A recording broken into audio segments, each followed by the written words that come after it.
DVS teach में आप सभी का स्वागत है। आज के इस सेशन में हम सभी लोग सीटेट दिसंबर को टारगेट करते हुए अपनी नई सेशन को लेकर आए हैं। इस सेशन में आप सभी को 15 क्वेश्चन कंटेंट मैथ सेक्शन के मिलेंगे और इस सेशन से आप लगातार जुड़े रहते हैं, तो दिसंबर तक आप जो एग्ज़ाम देने वाले हैं दिसंबर सीटेट 2023 का, उसमें आपको निश्चित रूप से मैथ कंटेंट सेक्शन में किसमें? मैथ कंटेंट सेक्शन में 15 बाई 15 आने की बिल्कुल पूरी 100% गारंटी है। आप ध्यान से इस वीडियो को देखिएगा और अपने सारे दोस्तों के साथ शेयर कर दीजिएगा और चैनल पे नए होंगे तो चैनल को सब्सक्राइब कर लीजिएगा। क्योंकि इसी प्रकार के वीडियो आपको डीवीएस टीच यूट्यूब चैनल पे रात को 8 बजे पब्लिश्ड होते रहते हैं और डेली के पब्लिश्ड होते हैं संडे को छोड़कर। संडे को एप्लीकेशन पर टेस्ट होती है जिसका लिंक आपको डिस्क्रिप्शन बॉक्स में बहुत जल्द मिल जाएगा। चलते हैं आगे अपनी फर्स्ट क्वेश्चन के साथ सेशन को शुरुआत करते हैं। आप लोग बता देंगे कि आप लोग कैसे हैं और जो क्वेश्चन मैं आपको देने वाला हूँ इस वीडियो के अंतर्गत उसका आंसर आप कमेंट सेक्शन में अवश्य से बताएँगे। देखिए, यह हूबहू क्वेश्चन जो अपना सेट नंबर 1 था, उसी से संबंधित यह क्वेश्चन है और इस टाइप के क्वेश्चन मैंने आपको पहले भी करा चुका हूँ और किस टाइप से इसको सोल्व करना है, उसके बारे में मैं आपको जानकारी बता देना चाहता हूँ। देखिए, क्वेश्चन नंबर 31 में आपसे बताया जा रहा है कि 19,995 प्राप्त करने के लिए कितना? 19,995 प्राप्त करने के लिए 9,599, 5,995 और 9,995 के योग में से क्या घटाना होगा? यानी कि 9 9599 5995 और 9995 का सबसे पहले क्या करना है? तो योग, बहुत सारे स्टूडेंट ऐसे होते हैं, लेडीज़ महिलाएँ ऐसी होती है जिनको योग का मतलब पता नहीं होता है। आखिर योग कहते किसको हैं? तो योग का सीधा-सा मतलब क्या है? जोड़ करना है। जोड़ करना है यानी कि तीनों का पहले जोड़ कर देना है। तो चलिए हम लोग जोड़ लेते हैं। 9599 यानी कि 9599 उसके बाद 5,995 5,995 9,995 ठीक है? इस सभी को हमें जोड़ लेना है क्योंकि यहाँ पे योग की बात की जा रही है जिसकी वजह से हमें क्या करना पड़ रहा है? जोड़ना पड़ रहा है। तो चलिए हम लोग जोड़ लेते हैं। तो 9 5 14 14 5 19 के 9 हाथ में 1 हाथ में 1 1 का 9 10 10 का 9 19 19 का 9 19 9 कितना हो जाएगा? 28 28 के 8 हाथ में 2 2 और 5 7 7 9 7 9 कितना 16 16 9 25 25 के 5 हाथ में 2 हाथ में 2 तो 2 और 9 11 11 5 16 16 और 9 16 9 कितना हो जाएगा 25 16 9 25 देखिए इसके योग तो इतना आ गया कितना 25,589 25,589 आया लेकिन हमें प्राप्त कितना करना है 19,995 प्राप्त करना है यानी कि 25,589 में से अब हमें करना क्या है 19,995 घटा देंगे तो हमें वह संख्या प्राप्त हो जाएगी जो इन तीनों के योग में से घटाएँगे तो हमें इतना प्राप्त होगा। तो चलिए सबसे पहले इस तीनों का जोड़ लिए हैं, जोड़ निकाले हैं यानी कि योग किए हैं तब तो 25,589 आया है और उसमें से हमें प्राप्त कितना करना है तो 19,995 प्राप्त करना है। इसलिए हमें 25,589 में से 19,995 घटाना होगा, तब वो हमें वह संख्या प्राप्त होगी जिसमें से आप इतना घटाएँगे तो आपको 19,995 प्राप्त हो जाएगा। चलिए इसको घटाते कैसे हैं? तो 9 में से 5 गया तो कितना होगा? 4 ठीक है? और 8 में से 9 तो घटेगा नहीं तो क्या करेंगे? हासिल लेंगे, तो हासिल लेंगे तो 5 से 1 हासिल आएगा, तो यह 18 हो जाएगा। 18 में से 9 गया तो 9 ठीक है। पहले 5 था लेकिन अब एक हासिल में चला है, यानी कि अभी यहाँ पे कितना है? 4 तो 4 में से 9 घटेगा क्या? बिल्कुल भी नहीं घटेगा।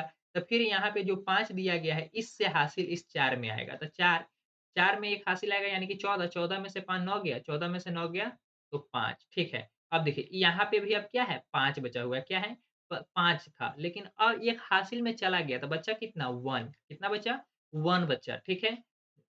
1 चला गया तो बचा कितना? 4 4 बचा, ठीक है? तो 4 में से 9 घटेगा क्या? 4 में से 9 अगर नहीं घटेगा तो क्या करेंगे? 2 में से 1 हासिल आएगा यानी कि 14 14 में से 9 गया तब 5 इसका सही आंसर देखिए और 1 में से 1 गया तो 0 यानी कि 5,594 5,594 यानी कि 25,589 में से 5,594 हम घटाएँगे तो हमें 19,995 प्राप्त हो जाएगा। कितना प्राप्त होगा? 19,995 प्राप्त हो जाएगा। इसलिए इसका बिल्कुल सही आंसर 5,594 होगा। चलिए आगे बढ़ते हैं, यह क्वेश्चन आपको समझ में आ गई होगी। सबसे पहले योग का अर्थ आप लोग समझ जाएँगे कि योग का अर्थ होता क्या है? तो योग का अर्थ होता है जुड़ना। योग का अर्थ क्या होता है? तो जुड़ना। अंतर का मतलब होता है घटाव। क्या? अंतर का मतलब होता है घटाव। अंतर का मतलब होता है घटाव क्या होता है? अंतर का मतलब घटाव होता है, ठीक है? इस सभी को आप याद कर लेंगे क्योंकि इस टाइप के क्वेश्चन आपके एग्ज़ाम में निश्चित रूप से पूछे जाएँगे। आगे बढ़ते हैं नेक्स्ट क्वेश्चन की ओर। नेक्स्ट क्वेश्चन भी काफ़ी इम्पोर्टेंट है।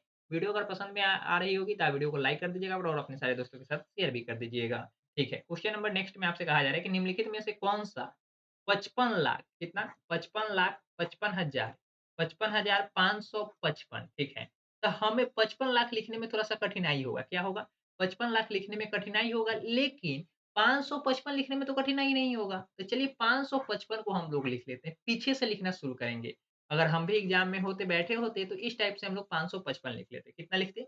555 तो इतना का काम तो तमाम हो गया। कितना हो गया? इतना का काम तो तमाम हो गया। 555 तो हो गया, कितना हुआ? 555 तो हम लोग लिख लिए हैं। अब यहाँ पे कहा जा रहा है 55,000 चलिए, तो 55,000 लिख लेते हैं, 55,000 भी लिख लिए। तो 55,555 हो गया, 55,555 यहाँ से लेकर यहाँ तक 55,555 तक का काम तमाम हो चुका है। क्या हो गया है?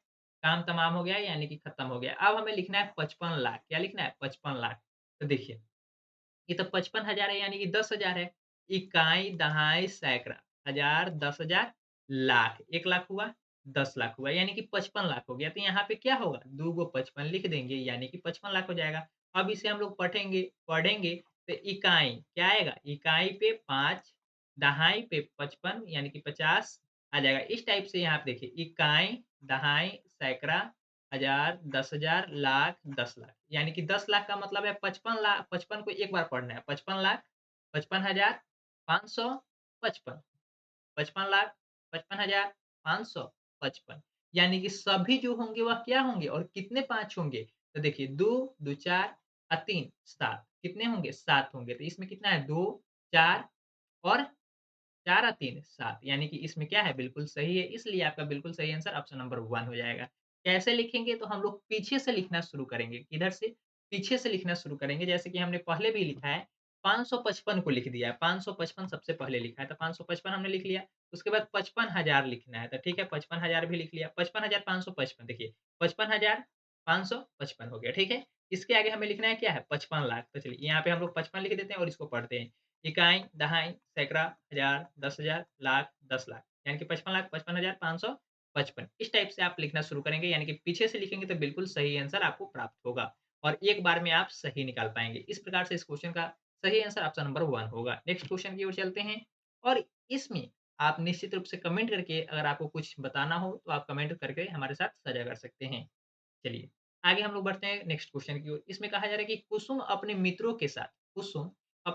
के साथ शाम को तब खेलने जाती है शाम को तब खेलने जाती है। कब खेलने जाती है? तब खेलने जाती है जब घड़ी की दोनों सुइयाँ 6 पर होती है। घड़ी की दोनों सुइयाँ कहाँ पे होती है? 6 पर होती है। दोनों सुइयाँ का मतलब क्या है? दोनों सुइयाँ का मतलब है कि आवर हैंड क्या? आवर हैंड और मिनट हैंड कौन-सा? आवर हैंड और मिनट हैंड यानी कि मिनट हैंड दोनों सुइया का मतलब होता है घड़ी की घंटे वाली सुई और मिनट वाली सुई। दोनों किस पे है? तो 6 पे है। दोनों किस पे है? तो 6 पे है। 6 पर होती है। इस समय को 24 घंटे वाली घड़ी में क्या पढ़ा जाएगा? 24 घंटे वाली घड़ी में क्या पढ़ा जाएगा? सबसे पहले क्वेश्चन को सुनिए, एक बार ध्यान से पढ़िए। आप लोग सोच रहे होंगे कि घड़ी में दोनों सुइयाँ 6 पर तो हो ही नहीं सकती।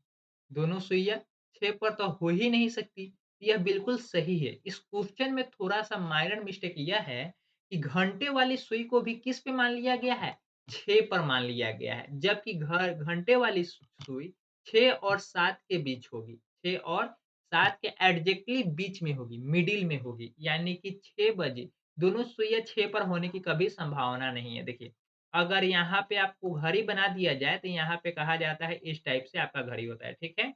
यहाँ पे अगर थोड़ी देर के लिए हम बात करें यहाँ पे हम थोड़ी देर के लिए बात करें, तो यहाँ पे 6 घंटे वाली सुई और मिनट वाली सुई दोनों को क्या मान लिया गया है? 6 पर ही माना गया है, जिसकी वजह से आपके घड़ी में टाइम हो कितना रहा है? तो घड़ी में साढ़े 6 का टाइम हो रहा है। लेकिन यहाँ पे क्वेश्चन में मिस्टेक यह है कि घंटे वाली सुई 6 और 7 के बीच में होती है, यानी कि यहाँ पे 7, यहाँ पे 6, यहाँ पे 8 और यहाँ पे 9। यानी कि जो घंटे वाली सुई होगी, वह किस पे होगी? 6 और 7 के बीच में होगी और मिनट वाली सुई 6 पे होगी। तब यह इंडिकेट करता है शाम के साढ़े साढ़े 6 बज रहे हैं, यानी कि शाम के साढ़े 6 पीएम हो रहे हैं, यानी कि पूर्वाह्न का समय है, ठीक है? शाम का टाइम है। लेकिन इस क्वेश्चन में कहा जा रहा है कि दोनों सुइयाँ 6 पर है, तो आपको मानना क्या है?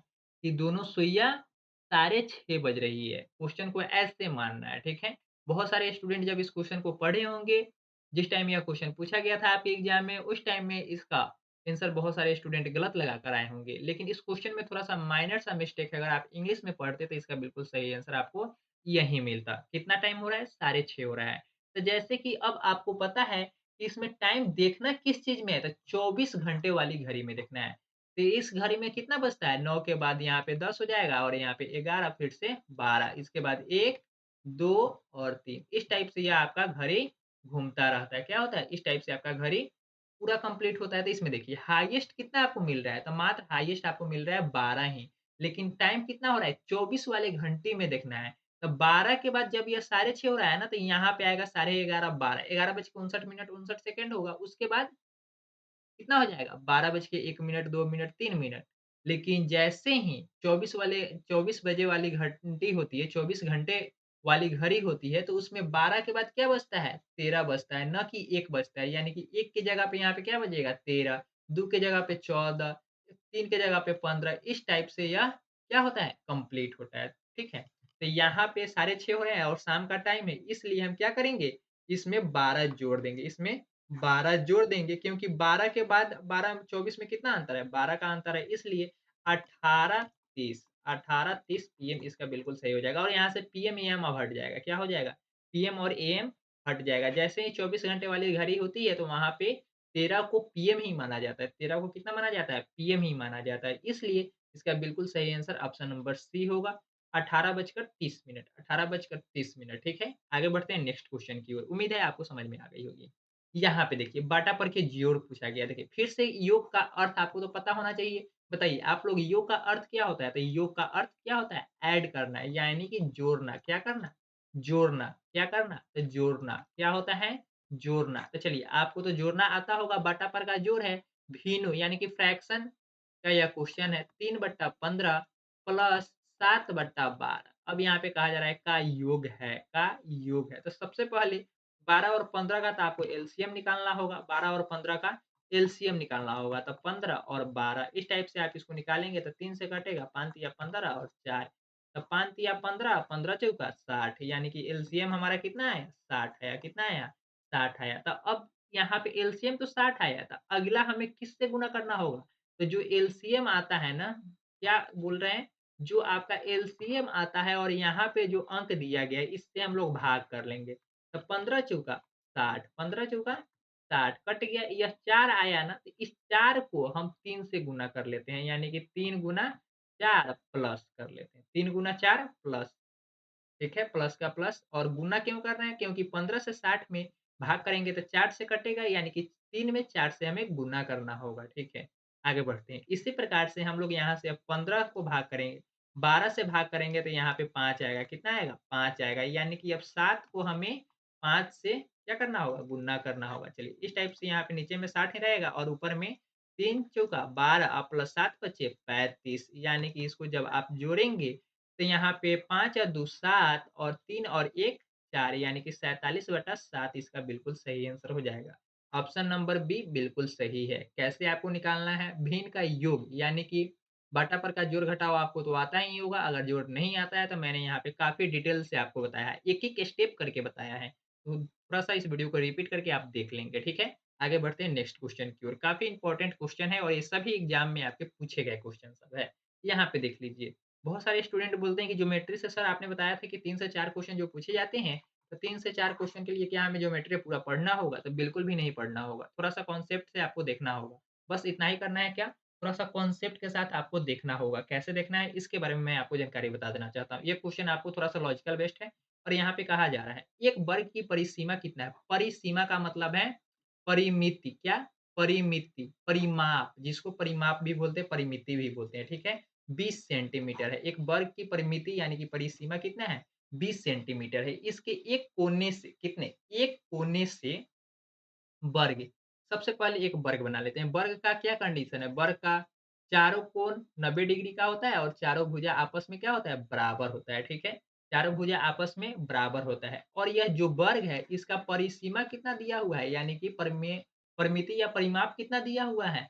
तो 20 सेंटीमीटर दिया हुआ है। कितना दिया हुआ है? 20 सेंटीमीटर दिया हुआ है। इसमें कोई दिक्कत? तो बिल्कुल भी नहीं है, ठीक है?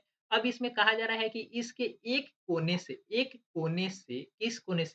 एक कोने से मान लेते हैं किसी भी कोना से यह एक कोना है, क्या है? यह एक कोना है ना? यह इसका कोना है। हाँ, तो एक कोना है, एक कोने से 1 सेंटीमीटर भुजा वाला एक छोटा वर्ग काटा जाता है। वर्ग काटा जाता है, क्या काटा जाता है? वर्ग काटा जाता है, यानी कि 1 सेंटीमीटर वाला छोटा वर्ग काटा जाता है, यानी कि यह लंबाई भी और यह भी।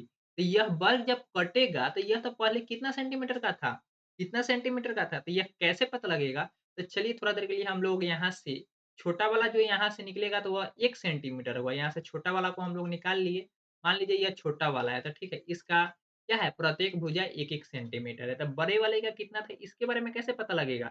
तब वर्ग का परिमाप बराबर होता है वर्ग का परिमाप, यहाँ पे लिख लेते हैं वर्ग परिमाप बराबर क्या होता है? 4 गुने भुजा, क्या होता है? 4 गुने भुजा, यानी कि प्रत्येक भुजा का साइज़, तब परिमाप आपका 20 दिया हुआ है और 4 गुने भुजा है, यानी कि भुजा से जब आप भाग करेंगे, भुजा बराबर क्या निकलेगा? भुजा बराबर निकलेगा 20/4 यानी कि एक भुजा कितने सेंटीमीटर का? 5 सेंटीमीटर का। कितना सेंटीमीटर का? 5 सेंटीमीटर का। यानी कि जो यह है, यह कितने सेंटीमीटर का है? 5 सेंटीमीटर का पहले था। लेकिन इसमें से अब कहा जा रहा है कि एक ही कोना से एक वर्ग काटा गया है जो 1 सेंटीमीटर का है। 1 सेंटीमीटर भुजा वाला है, ठीक है? तो यहाँ से तो अब आपको भुजा पता हो गया कि कितना है? भुजा आपका है 5 सेंटीमीटर का परिमाप था।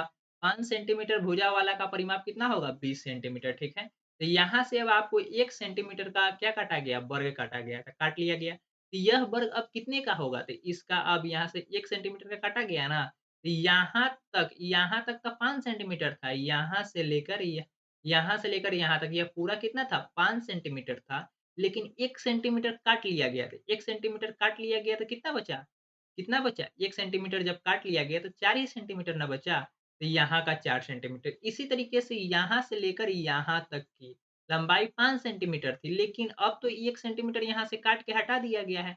जब काट के हटा दिया गया है तो कितना बचा? 4 सेंटीमीटर ऊपर भी बचा, ऊपर भी 4 सेंटीमीटर बचा, यानी कि ऊपर भी 4 सेंटीमीटर। यह अब वर्ग इस टाइप का बन गया है। कैसा बना है? तो यह वर्ग अब कुछ इस टाइप का आपका है अवेलेबल आपके सामने, ठीक है? इस टाइप का वर्ग आपके सामने ऊपर में 4 सेंटीमीटर, बगल में 4 सेंटीमीटर, इधर में 5 सेंटीमीटर और इधर भी 5 सेंटीमीटर। इस टाइप का आपका क्या बचा हुआ है? तो इस टाइप का आपका वर्ग बचा हुआ है। तो नए आकार की परिसीमा में क्या परिवर्तन होगा? नए आकार की परिसीमा में क्या परिवर्तन होगा? तो सबसे पहले इसका तो परिमाप निकालना होगा, परिसीमा निकालना होगा। तो परिसीमा बराबर हम लोग क्या करेंगे? परिसीमा बराबर हम लोग करेंगे क्या? तो यहाँ पे जो नई आकृति बनी है, इसको तो आपको बनाना होगा ना, इसको आपको बनाना होगा और कितना का परिवर्तन हो रहा है, यह आपको चेक करना होगा। तो सबसे पहले वर्ग का परिमाप क्या होता है? तो 4 गुना भुजा होता है। 4 गुना क्या होता है? 4 गुना भुजा होता है। जब 4 गुना भुजा होगा, तो सबसे पहले भुजा तो बराबर करेंगे तब ना निकलेगा। तो चलिए यहाँ से तो इस टाइप का अभी हमें फिगर प्राप्त हुआ है, ठीक है? तो अगर यहाँ से यहाँ तक हम लोग मिला दें, तो क्या यह 4 सेंटीमीटर भुजा वाली वर्ग बनेगी? क्या यह 4 सेंटीमीटर भुजा वाली वर्ग बनेगी? हाँ, तो बिल्कुल बन जाएगी। तो यह नई आकृति जो बनी है, इसका परिमाप कितना होगा? इसका परिमाप बराबर हम लिखेंगे क्या? इसका परिमाप बराबर हम लिखेंगे 5 गुना 2। 5 गुना 2 देखिए यहाँ पे 5 है, यहाँ पे भी 5 है, इसलिए 5 गुना 2 लिख दिया या 5 प्लस 5 भी लिख सकते हैं। इसके बाद 4 प्लस 4 भी लिख सकते हैं और 4 गुना 2 भी लिख सकते हैं। 4 गुना 2 भी लिख सकते हैं प्लस 4 गुना 2 ठीक है?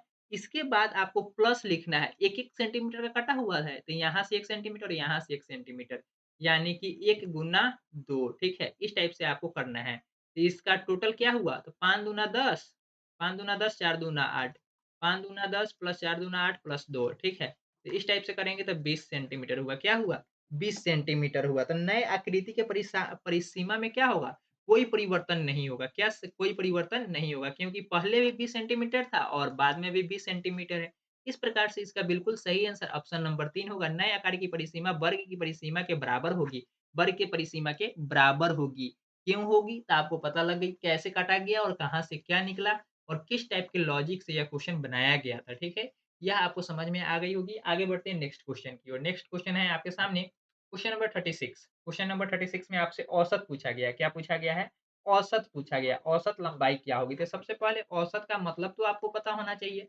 औसत होता क्या है? तो औसत को हम लोग इंग्लिश में एवरेज बोलते हैं। क्या बोलते हैं?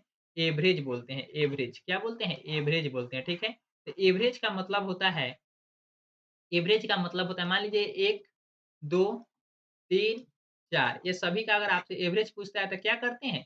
एवरेज का फ़ॉर्मूला होता है औसत बराबर हम लोग लिखते हैं सभी संख्याओं का योग, सभी संख्याओं का योग, सभी संख्याओं का योग। योग का मतलब फिर से आपको पता होना चाहिए, क्या होगा? जोड़ होगा। सभी संख्याओं का योग बटा संख्याओं की संख्या, सभी संख्याओं की संख्या यानी कि सभी संख्याओं की संख्या, संख्याओं की संख्या, संख्याओं की संख्या, ठीक है? इस प्रकार से यहाँ पे सभी संख्याओं का योग का मतलब है 1 + 2 + 3 + 4, 1 + 2 + 1 + 2 + 3 + 4 बटा कै गो है?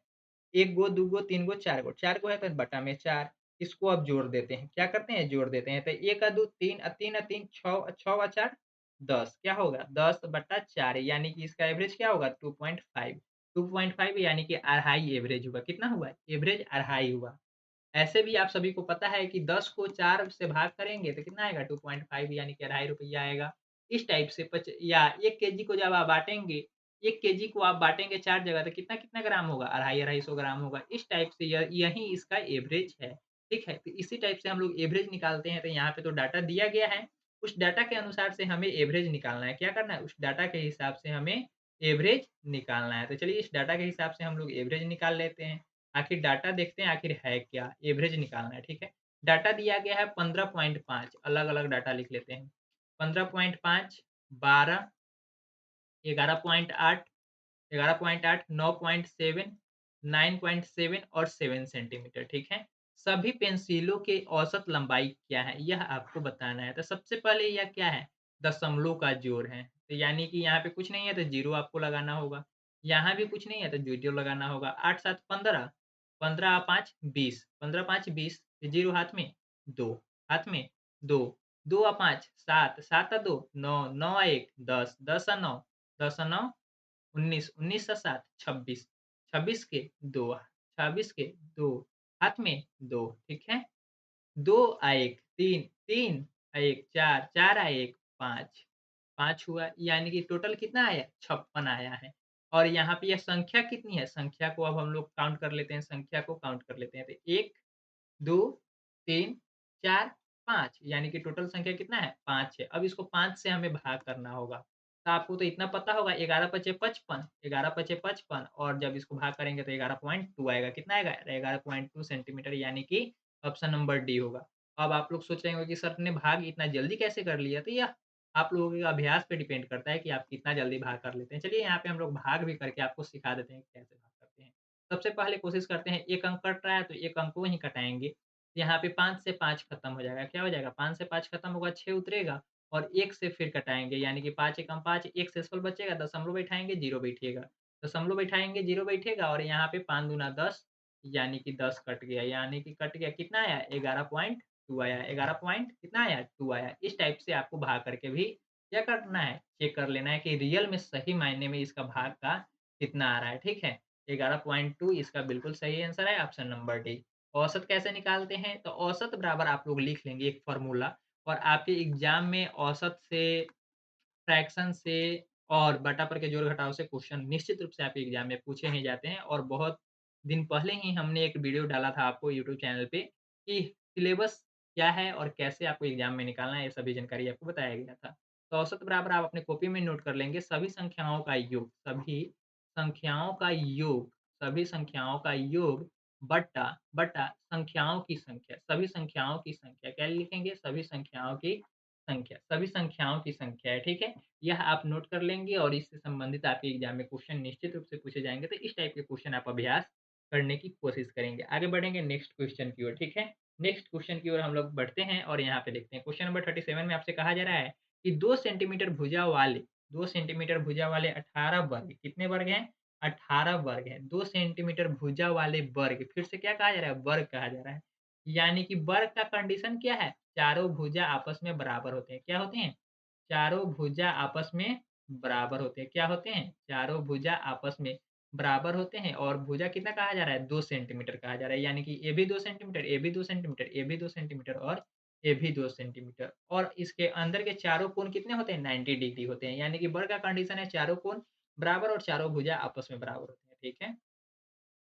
2 सेंटीमीटर भुजा वाले 18 वर्ग है। कितना है? 18 गो वर्ग है। इसका नंबर कितना है? 18 गो वर्ग है। एक करेंसी नोट को पूरा ढक देता है। एक करेंसी नोट है जिसको पूरा ढक देता है। ऐसे 3 नोटों को ढकने के लिए कितने वर्गों की आवश्यकता होगी?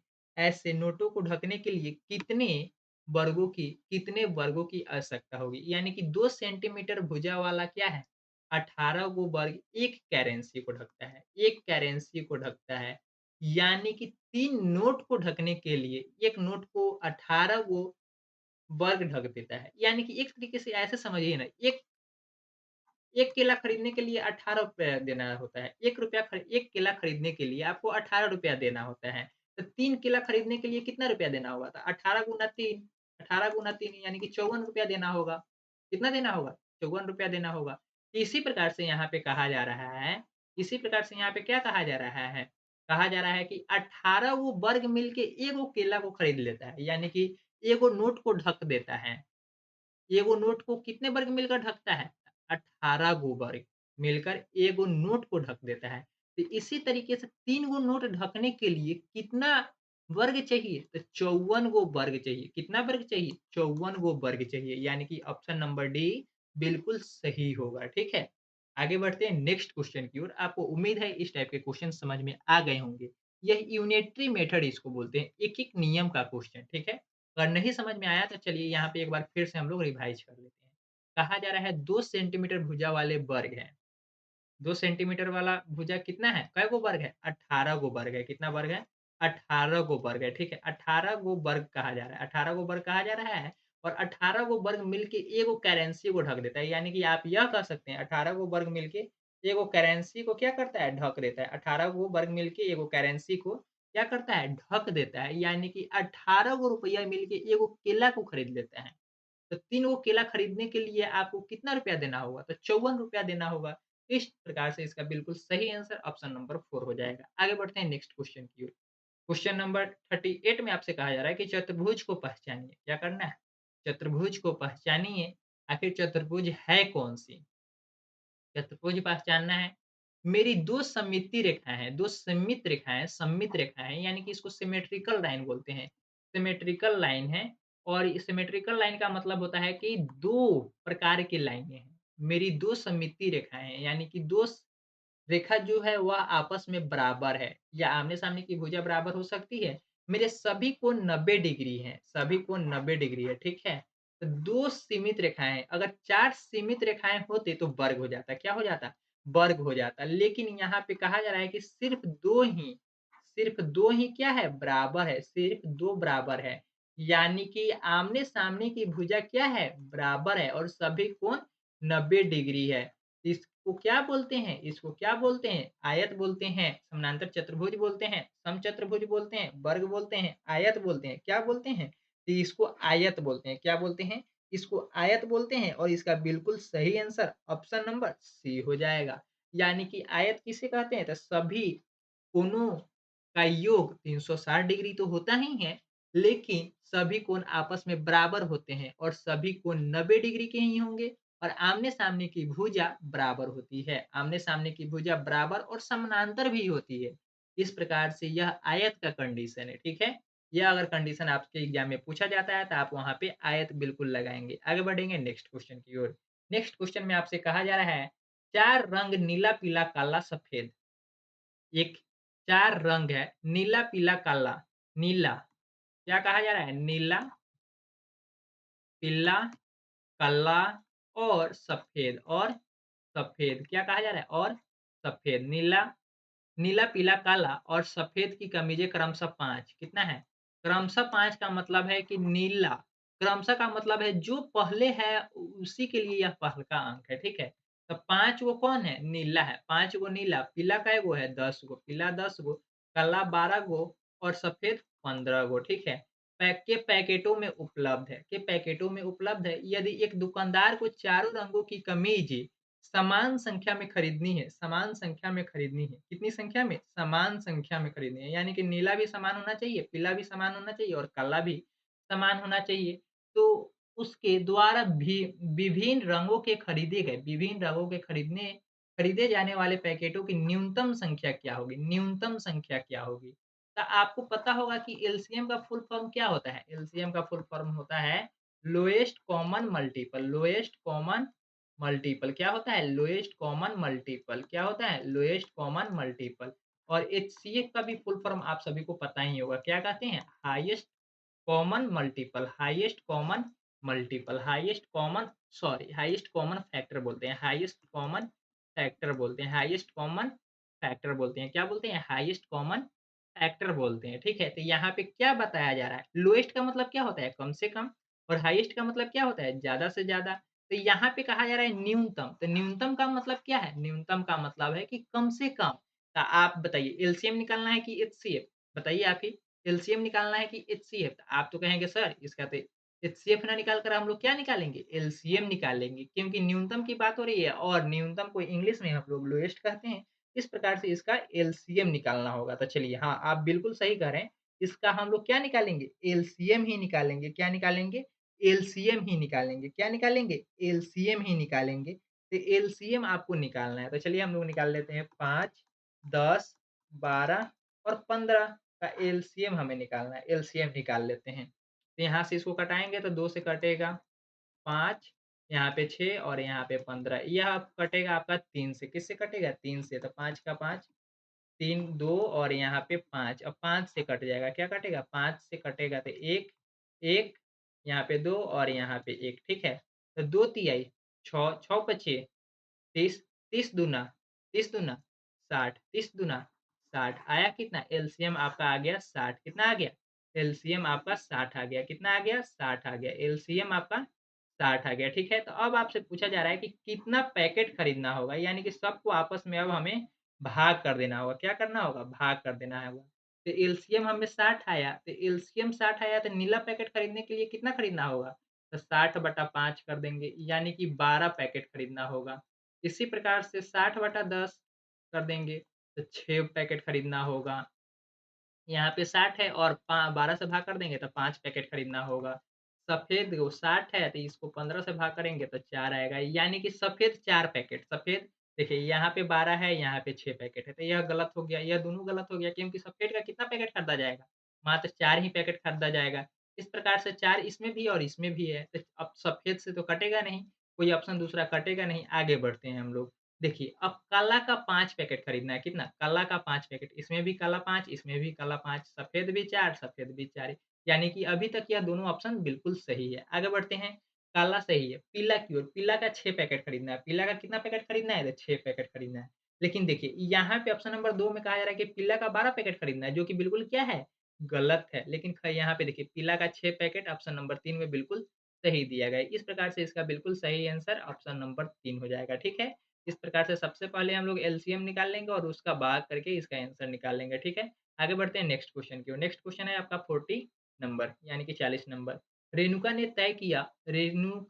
तय किया वह रस्सी और कील की मदद से मैदान पर एक वृत्त बनाएगी।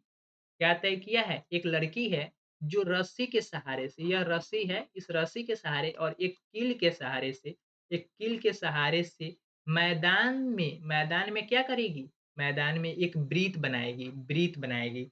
उसने एक पतली रस्सी ली, यह रस्सी ले लिया, जो रस्सी यहाँ पे दिया गया है, यह रस्सी ले ली और उसके द्वारा उसके दोनों सिरों को एक-एक कील से बाँध दिया। एक-एक कील से बाँध दिया, यानी कि कीलों की संख्या 2 है। कीलों की संख्या 2 है और इस रस्सी का एक कोण इसके सिरों से बाँध दिया और यह सिरा इस सिरे से किस चीज़ से? इस कील की सिरों से बाँध दिया, ठीक है? यहाँ तक आपको समझ में आ गया होगा। दोनों सिरों को एक-एक कील से बाँध दिया, ठीक है? यहाँ तक आपको कुछ पता लगा? अभी तक कुछ नहीं पता लगा। फिर अपने एक मित्र की मदद से वृत्त बनाई। अब अपने वृत्त एक मित्र की मदद यानी कि अपने दोस्त की मदद लेकर एक वृत्त बनाई। यानी कि इस दोनों कीलों की मदद से क्या किया? एक वृत्त का निर्माण किया गया। तो इस दोनों कील को आखिर किसी न किसी एक को फिक्स करेंगे, तब ना इस रस्सी को घुमा के हम लोग वृत्त बनाएँगे। तब ना इस रस्सी को घुमाकर हम लोग वृत्त बनाएँगे, ठीक है? क्या करेंगे? वृत्त बनाएँगे, घुमा के क्या करेंगे? वृत्त बनाएँगे, ठीक है? तो वृत्त बनाएँगे, तब यह क्या होगा? यही आपसे पूछा जा रहा है, वृत्त बनाया। दी गई परिस्थितियों में निम्नलिखित में से कौन-सा कथन सही है? कौन-सा कथन सही है? तो मान लीजिए यह तो एक काठी था, लेकिन जब यहाँ से स्टार्ट किया तो इस कांटे और इस कांटे के बीच में इस रस्सी की लंबाई कितनी थी? इतना ही थी। इस रस्सी की लंबाई कितनी थी? तो इतना ही था, ठीक है? रस्सी की लंबाई इतना था। यही अब आपसे पूछा जा रहा है कि क्या कहा जा रहा है? प्रयोग की रस्सी की लंबाई उस वृत्त की जीवा की लंबाई के बराबर है। वृत्त की जीवा आप किसे कहते हैं? थोड़ा-सा हम लोग समझ जाते हैं, वृत्त के फिगर को अच्छे से समझ जाते हैं। वृत्त की जीवा किसे कहते हैं? तो मान लीजिए यह तो सेंटर है। सेंटर यानी कि इसे केंद्र कहते हैं। क्या कहते हैं? केंद्र कहते हैं। या बाहरी को परिधि कहते हैं। बाहरी जो लाइन खींची गई है इसे परिधि कहते हैं।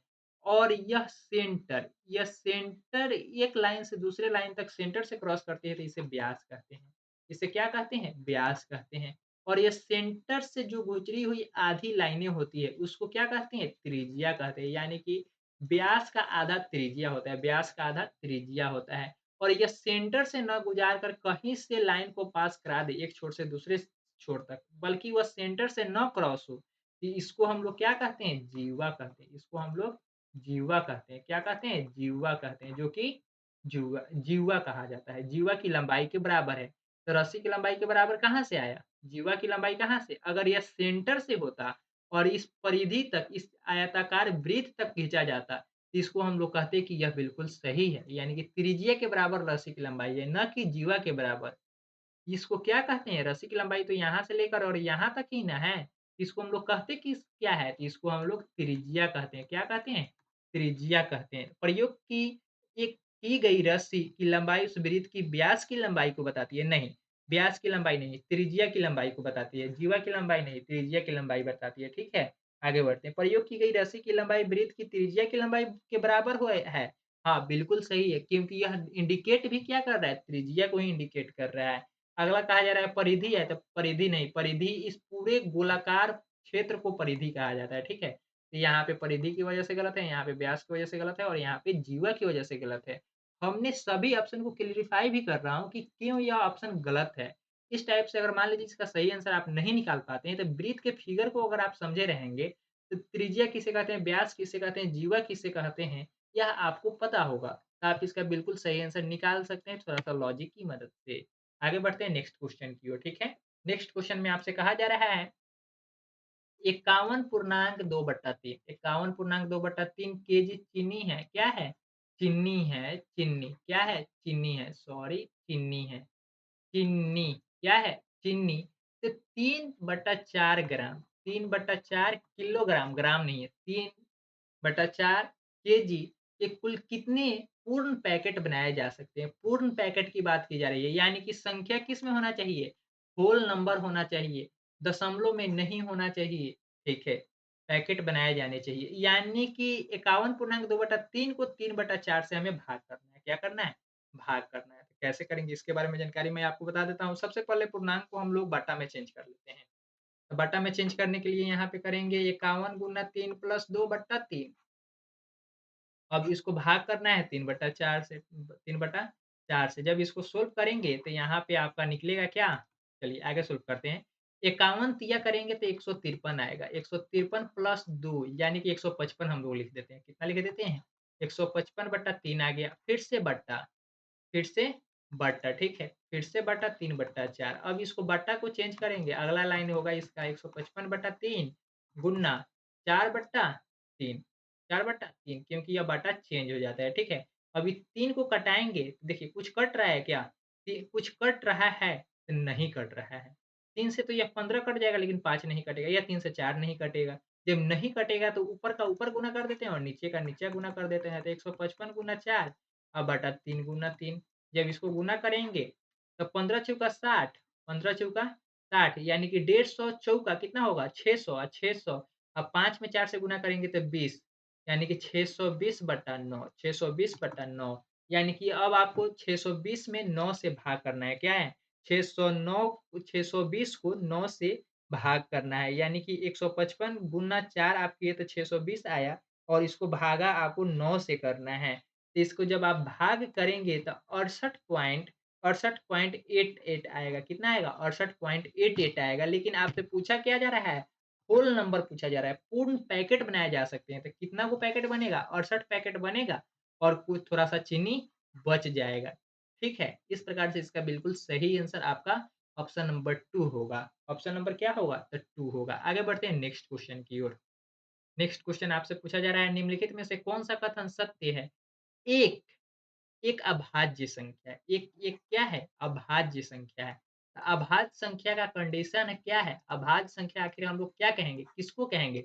अभाज्य संख्या का कंडीशन है कि सर इसका कम से कम 2 फैक्टर होना चाहिए। इसका कम से कम 2 फैक्टर होना चाहिए और एक फैक्टर या एक फैक्टर 1 होगा। पहला फैक्टर 1 होगा और दूसरा फैक्टर इटसेल्फ होगा। इटसेल्फ का मतलब है कि वह खुद संख्या होगी, सेल्फ संख्या होगी, इटसेल्फ होगा। यानी कि अगर 2 का भाज्य गुणनखंड निकाला जाए तो पहला तो 1 होगा ही होगा और दूसरा यह खुद होगा, 2 ही होगा। 3 का निकाला जाए तो 1 तो होगा ही होगा और दूसरा इसका गुणनखंड 3 होगा। लेकिन 5 का निकाला जाए तो 1 होगा और उसके बाद क्या होगा? 5 होगा। लेकिन यहाँ पे 7 का निकाला जाए तो पहला 1 होगा, दूसरा 7 होगा। अगर 9 का निकाला जाए तो यहाँ पे 9 आपका अभाज्य गुणनखंड नहीं होगा क्योंकि इसका गुणनखंड 1 होगा, 3 होगा उसके बाद से 9 हो जाएगा। तो यहाँ पे कितने गुणनखंड हो गए? 3 गुणनखंड हो गए। लेकिन यहाँ पे अभाज्य गुणनखंड का कंडीशन है, इसका भा फैक्टर कितना होना चाहिए? मात्र 2 होना चाहिए। कितना होना चाहिए? तो मात्र 2 होना चाहिए। मात्र 2 का मतलब है 1 1 होगा और दूसरा वह संख्या खुद होगी।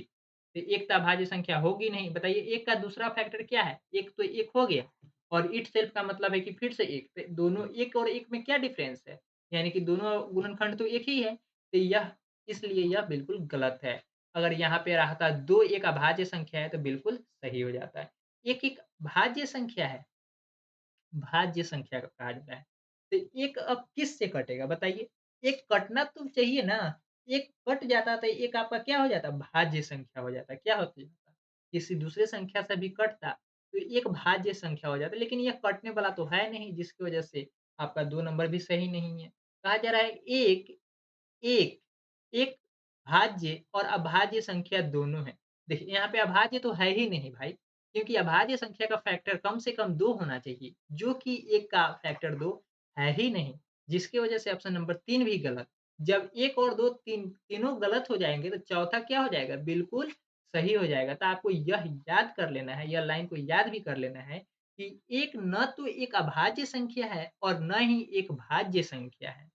कहा जा रहा है एक एक ऐसी संख्या है जो न भाज्य संख्या है और न अभाज्य संख्या है। ठीक है? इस प्रकार से इसका बिल्कुल सही आंसर ऑप्शन नंबर 4 होगा। आगे बढ़ते हैं नेक्स्ट क्वेश्चन की ओर और नेक्स्ट क्वेश्चन भी आपके लिए काफ़ी इम्पोर्टेंट है। यहाँ पे कहा जा रहा है त्रिभुज। अब देखिए ये भी बहुत सारे स्टूडेंट कहेंगे कि ज्योमेट्री का ही क्वेश्चन है। लेकिन मैं इसे कहता हूँ कि अगर आपको जोड़-घटाव आता होगा ना तो इसका बिल्कुल सही आंसर आप निकाल सकते हैं। तो कैसे? थोड़ा-सा लॉजिक समझते हैं। सबसे पहले कहा जा रहा है कि एक त्रिभुज के कोणों का अनुपात दिया गया है। त्रिभुज के कोणों का अनुपात दिया गया है। या 5 है या 6 है, कुछ भी मान लेते हैं अपने अनुसार 6 5, 6, 7 मान लेते हैं कुछ भी। कहा जा रहा है आपको तो इतना पता होगा त्रिभुज के तीनों कोणों का योग कितना होता है? तो त्रिभुज के तीनों कोणों का योग कितना होता है? तो 180 होता है। कितना होता है? 180 होता है। त्रिभुज के तीनों कोणों का योग 180 होता है। इतना तो आप सभी को पता ही होगा। ठीक है, 180 होगा। तो यहाँ पे आपको कर लेना है, ये तीनों कोनों मिलने पर ना 180 हो रहा है, तो क्या 5, 6 और 7 को जोड़ने पर ना 180 हो रहा है? यानी कि तेरा 5 18 बराबर ना 180 है, तेरा 18 बराबर ना 180 है, यानी कि 1 का मतलब कितना हुआ? 1 का मतलब 10 हुआ। 1 का मतलब कितना हुआ? तो 10 हुआ।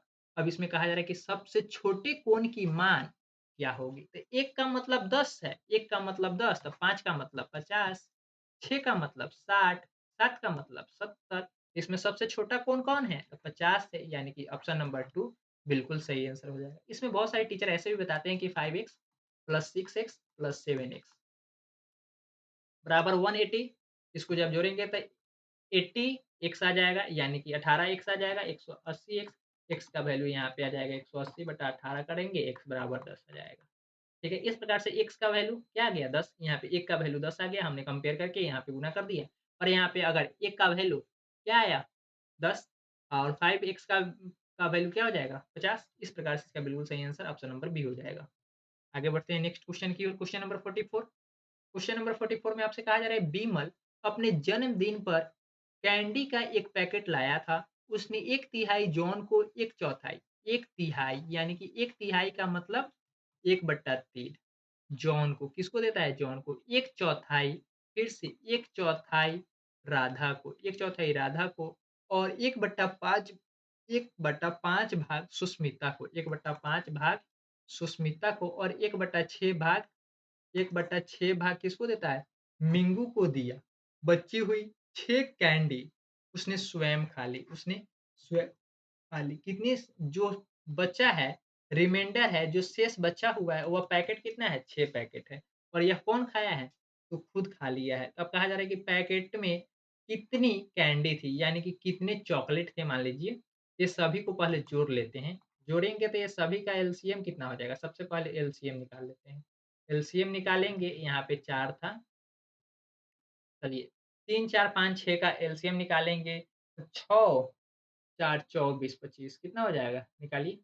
3, 4 6 का एलसीएम निकाल लीजिए, 3 का, 4 का, 5 का, 6 का। तो अगर इसको करेंगे तो 2 से लगेगा, 3 का 3 हो जाएगा, 2 हो जाएगा, 5 हो जाएगा, 3 हो जाएगा। यहाँ से 3, 3 एक पे कट जाएगा। यहाँ पे 3 चौका 2 तिहाई 6, 6 दूना 12, 12 पचे 60, 60 इसका एलसीएम हो जाएगा। क्या हो जाएगा? 60 हो जाएगा। चलिए तो यहाँ पे 20 3 से भाग करेंगे तो 20 आएगा, 20 में 1 से गुणा करेंगे तो 20 हो जाएगा, ठीक है। यहाँ पे 4 से भाग करेंगे 15 होगा और 15 में 1 से गुणा करेंगे तो 15 हो जाएगा, ठीक है। 15 5 में 12 से भाग 5 60 में 5 से भाग करेंगे तो 12 आएगा और 12 में 1 से गुणा करेंगे तो 12 होगा, ठीक है। 6 में 60 में 6 से भाग करेंगे तो 10 आएगा, 10 में 1 से गुणा करेंगे तो 10 होगा। ये सभी को जोड़ दीजिए। तो 20 और 12 35 20 और 15 35 35 से 12 43 और 10 57 57/60 60 तो पैकेट में था, कितना होना चाहिए? 60 होना चाहिए, लेकिन उसने बाँट कितना दिया? उसने बाँट दिया 57, उसने 57 बाँट दिया। उसने खाया कितना? 3 कितना खाया? 6 खाया है, यानी कि इसका अंतर कितना है? 3 यानी कि 3 बराबर 6 तो 1 बराबर कितना? 1 बराबर 2 तो यहाँ पे 60 है, टोटल कितना है? 60 है। तो जब 1 बराबर 2 तो 60 बराबर कितना है? 120 60 बराबर 120 यानी कि इसका बिल्कुल सही आंसर क्या हो जाएगा? 120 हो जाएगा। क्या हो जाएगा? 120 हो जाएगा। आगे बढ़ेंगे नेक्स्ट क्वेश्चन की ओर।